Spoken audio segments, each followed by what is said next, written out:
welcome to Rosal Channel. 5 effective tips para tumaas ang views ng ating videos. Dapat alamin nyo tong panglima kasi napaka-importante.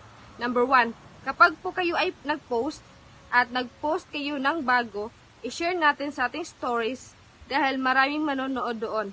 Number 2, kapag po may magko-comment ng ating videos ay replyan natin kaagad. Mas maganda, mahaba ang ating i-reply, yun pong mapapareply natin sila. Number 3, i-share po natin ang ating videos gamit ang account ng ating mga asawa, anak, o kung sino man, o other pages natin. Bago niyo po yan gawin, mag-react, mag-comment, at panoorin natin ang videos bago po i-share. Number 4, maglagay ng tricky na caption para kapag ito ay makita ng ating viewers ay makukuha natin ang kanilang attention. Ito po ang ikalima, napaka-importante po. Kasi po ang iba sunod-sunod pong mag-post. So maglagay tayo ng time interval sa pagpo-post ng ating content.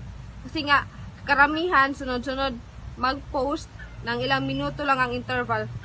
Kapag kayo po ay nag-post at nag-post kayo ulit, yung naunang post guys, usually po, hindi na po siya ma-engage kapag mag-upload po tayo ng bago na video. Siyempre guys, depende pa rin yan sa gana ng ating content.